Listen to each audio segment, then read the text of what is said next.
everyone. So, friends, today we are going to learn the chapter number 3 of English book A Pact with the Sun, and the topic of our chapter is the shepherd's treasure.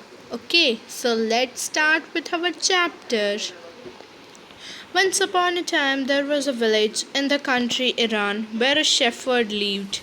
He did not have a small house of his own. He never went to school and he was poor and uneducated. He was very sharp. He understood people's troubles and he helped them to face problems with common sense and courage.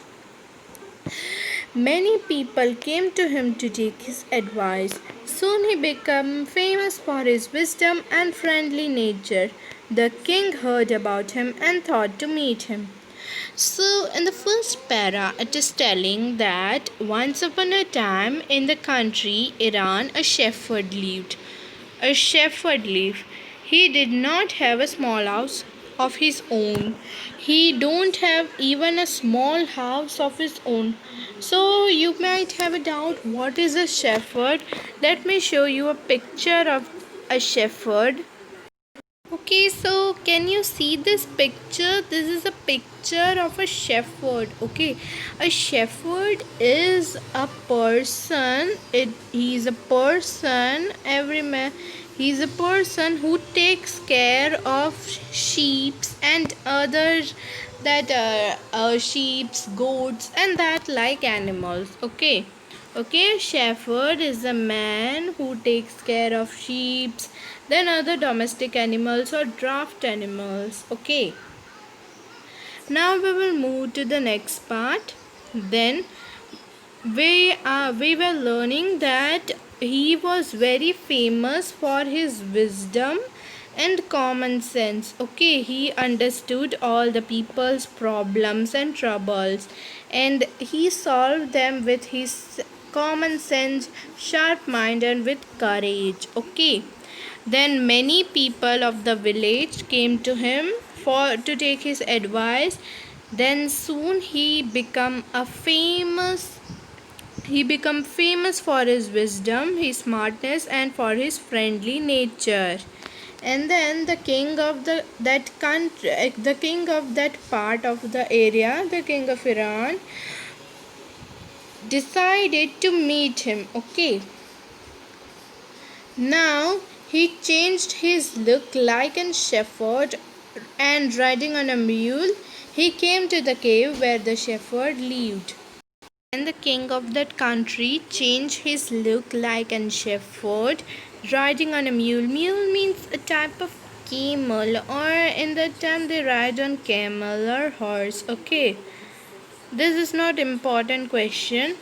Then he came to the cave where the shepherd lived. He came to the cave where that shepherd, that friendly nature and known for his wisdom, that shepherd lived.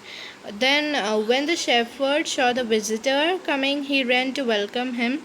Then when that shepherd saw the visitor, the king, coming, then he ran to welcome him. Then he gave water to him and he shared his own meal. He shared his own food with him. Then the king that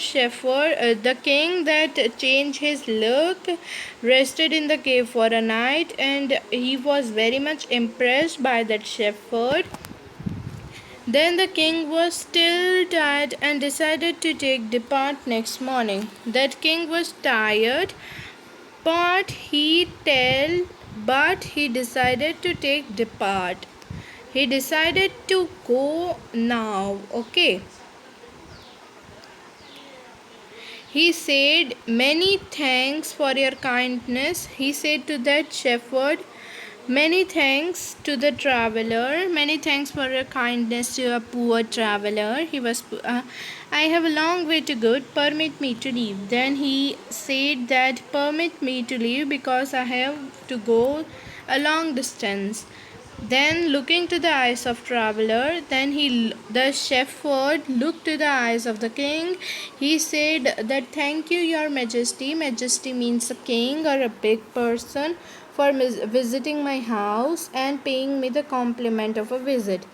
Then that king was very much surprised and he was pleased. He was surprised and he was very much good, that he is very wise and sharp. Then he thought that I want the people like him to work with me, and that king appointed that shepherd a governor of a small district. All through he was governor, he remained as kind forever.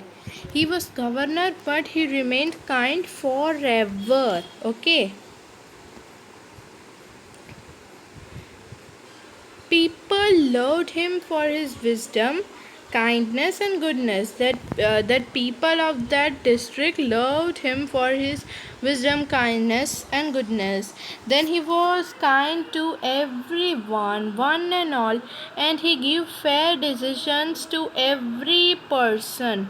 He was a wise governor. Soon it spread to the whole country.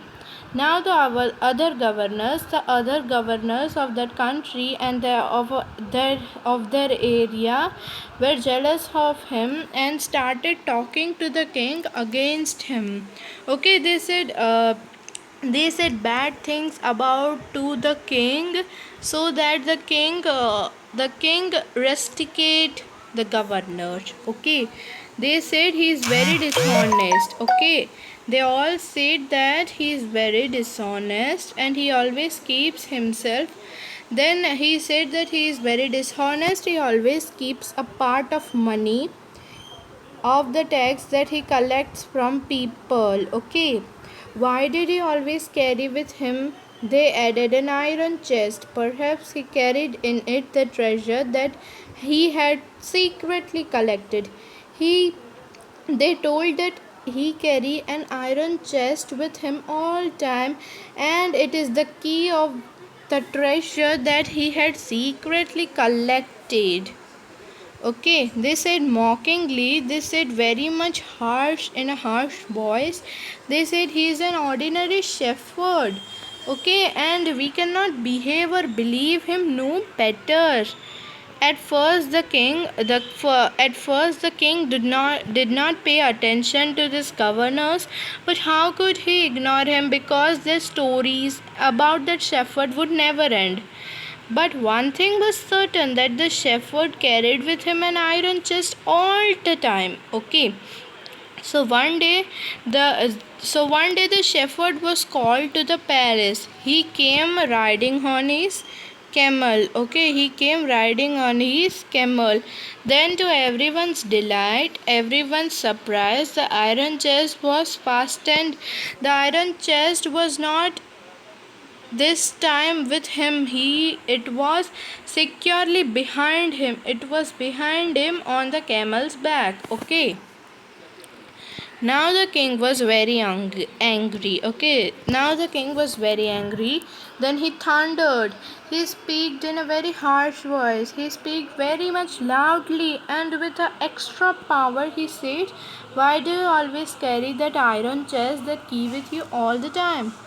What does it contain?" Okay, then the governor smiled. The governor told to bring the chest, for everyone's eager to know that what was in the chest.